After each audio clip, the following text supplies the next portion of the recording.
Mr. President,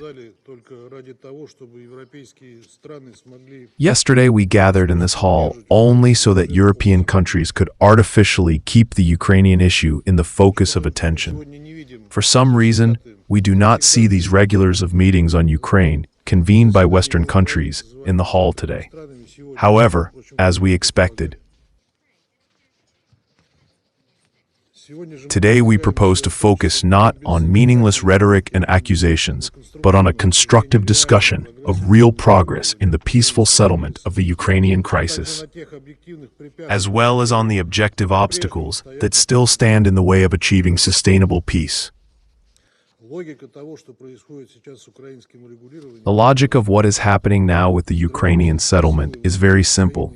Sober-minded forces inside Ukraine, Russia, the new U.S. administration, and the countries of the global South are making serious efforts to ensure that hostilities in Ukraine stop and do not resume again. A simple ceasefire is not enough for this.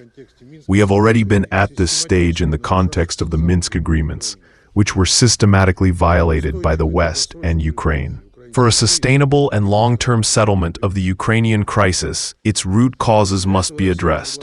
To do this, Russia proposed to resume direct Russian-Ukrainian negotiations in Istanbul, interrupted by Kyiv in April 2022 at the instigation of Boris Johnson and other Western leaders.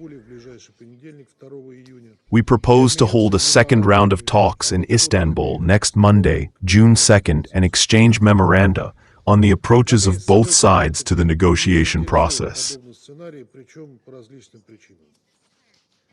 However, there is a whole cohort of those who are not interested in such a scenario, and for various reasons. The overdue Ukrainian president does not want to stop hostilities, as he is afraid of losing power. After all, he will have to hold elections and answer to the voters for what he has turned Ukraine into over these 6 years, and be held accountable for the embezzled hundreds of billions of dollars of budget funds and Western, primarily American aid. A party of war in Europe is also not interested in stopping the clashes, which has not been implementing the anti-Russia project in Ukraine since at least 2014, in order to allow the cessation of hostilities without defeating or at least seriously bleeding Russia.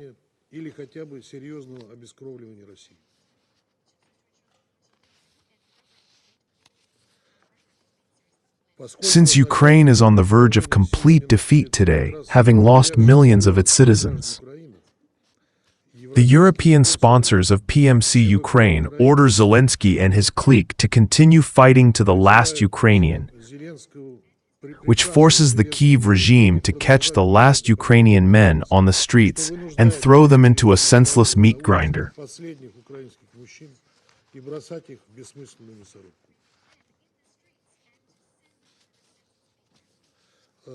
London, Brussels, Paris, and Berlin, of course, were somewhat discouraged by the desire of the main shareholder of the Ukraine-US project to get out of this senseless and disastrous game for Western countries after a new realistically thinking administration came to power in Washington. However, they do not lose hope of returning Americans to their ranks and do not hesitate to go to any provocations and any lies about Russia and its actions, in order to force the American president to change his mind. In fact, it is for his attention that all the statements of Western politicians involved in the Ukrainian conflict are designed, hoping to prevent him from improving relations with Russia with outright manipulations and innuendos. For example, we know that Trump is vying with each other to convey information on Russian strikes on the facilities of the military-industrial complex of Ukraine, passing them off contrary to the facts as targeted attacks on peaceful facilities.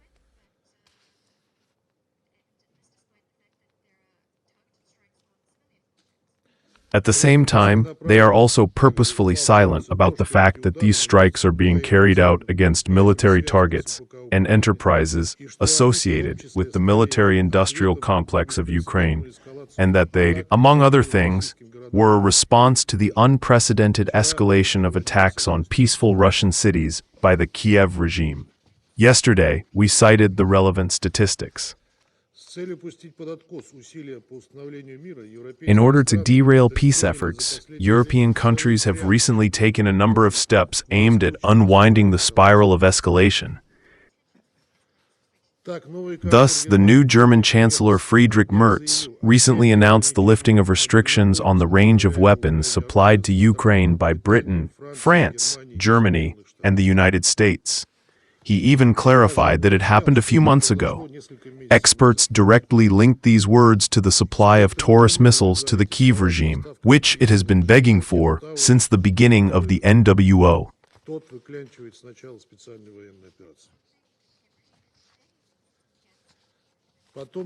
Then, however, the German leader tried to win back and began to speak out in the spirit that Germany would actually help Ukraine independently establish the production of long-range missiles.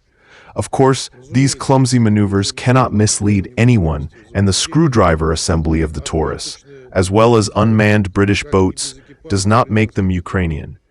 Germany will thus be even more deeply involved in the war with Russia, which will give us the right to consider all options for an adequate response to this unfriendly step.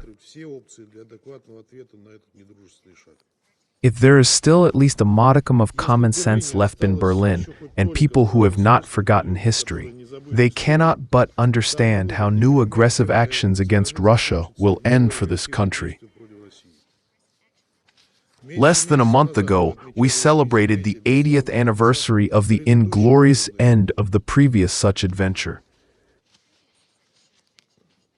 Just as it should be well remembered in Europe, which has suffered gravely from German militarism and adventurism.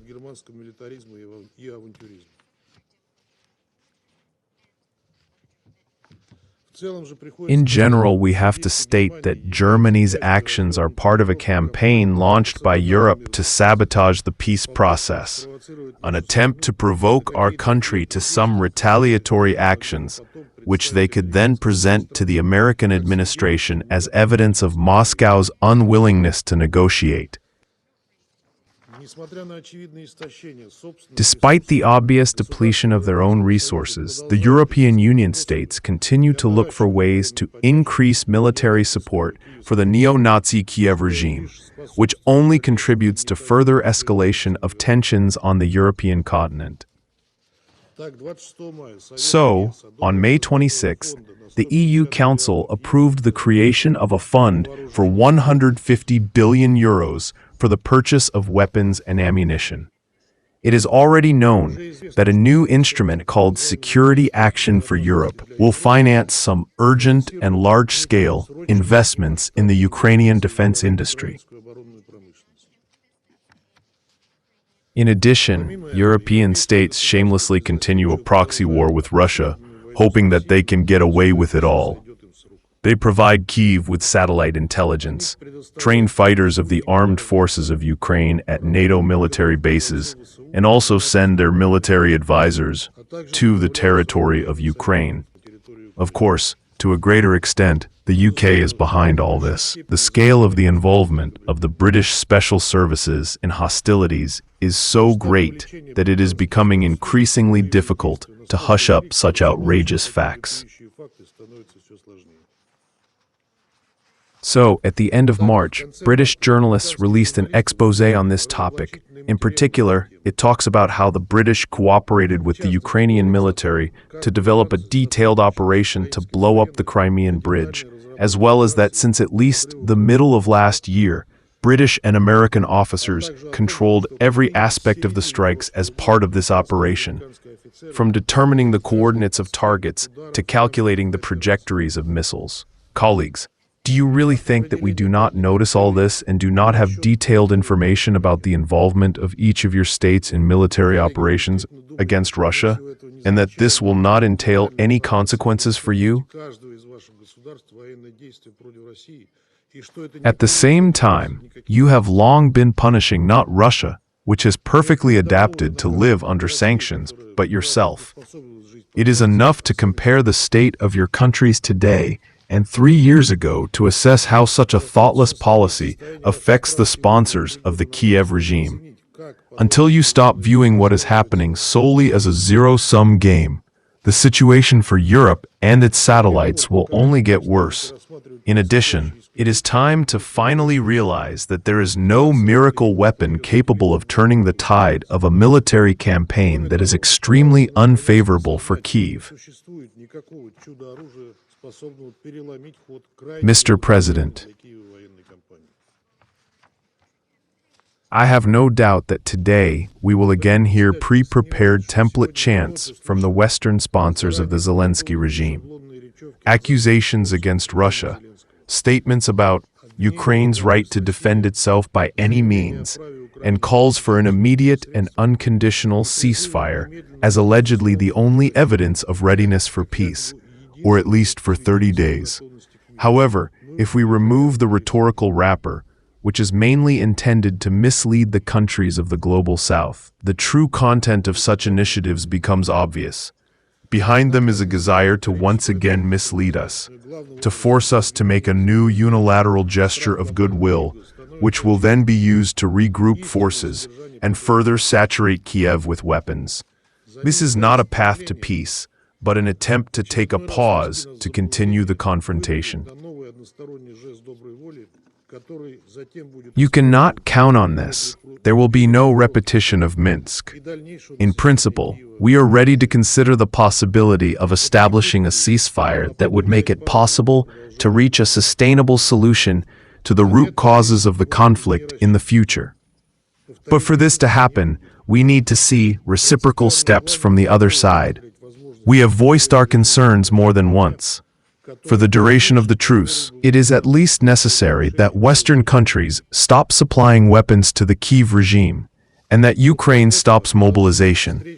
However, all your statements indicate that such a scenario does not suit you, and we are not satisfied with a situation that will allow the Kyiv regime to take a breath, lick its wounds, and stop the collapse of the Eastern Front.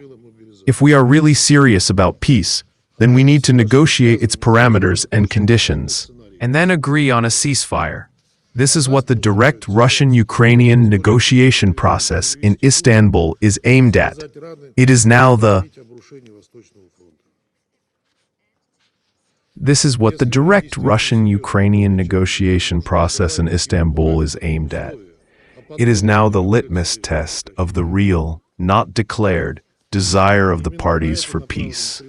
Moreover, Russia has already unilaterally adhered to the 30-day moratorium on strikes on energy infrastructure, and the Easter truce, and the truce in honor of Victory Day. The Kiev regime ignored all these opportunities to demonstrate its readiness for peace. So what do you want from us now? Mr. President, we have repeatedly said and want to repeat again that the goals of our special operation can be achieved both peacefully and militarily. Our armed forces are capable of continuing and increasing hostilities for as long as necessary. It is enough to look at any, even the most biased against Russia military reports to be convinced that Russian troops are successfully advancing along almost the entire front line. The Russian Ministry of Defense publishes daily information about the liberation of settlements and the destruction of foreign equipment. Despite this, we have always stressed our commitment to a political and diplomatic settlement of the crisis. It is of fundamental importance to us that the root causes of the conflict be resolved once and for all. In 2014, as a result of an unconstitutional coup d'etat supported and sponsored by the United States and the EU, a regime came to power in Ukraine that intended to exterminate everything Russian.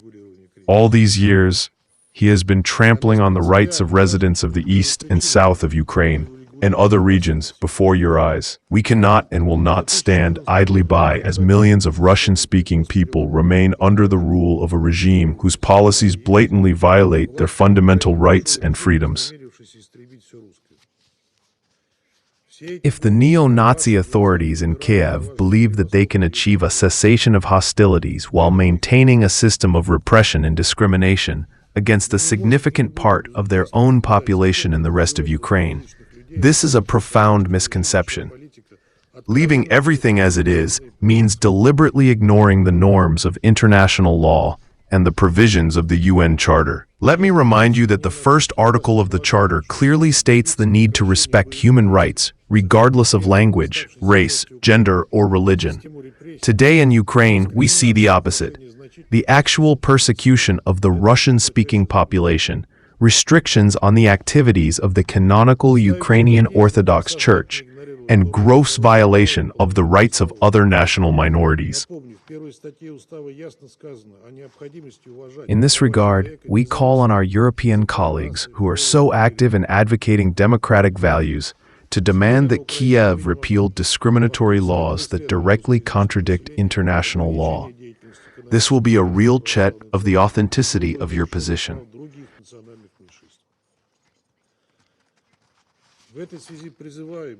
So far, we have heard loud statements about human rights, but we have never seen any real steps to protect the millions of people whose rights are systematically violated in Ukraine today.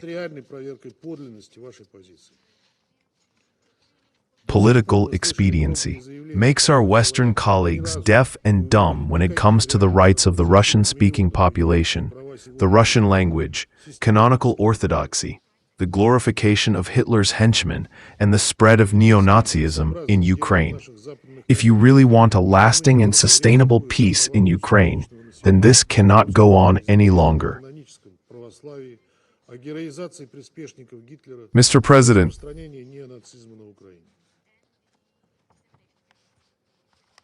today is the moment when everyone needs to make a choice.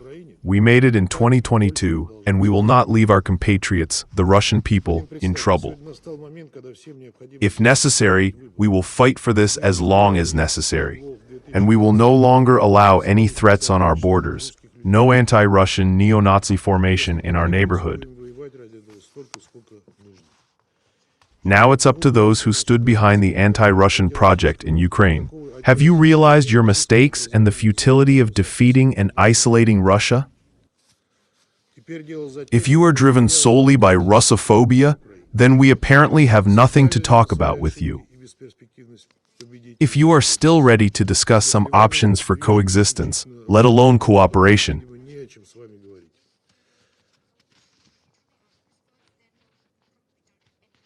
then we have something to discuss.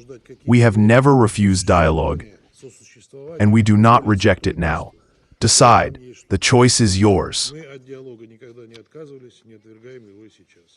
Thank you for your attention.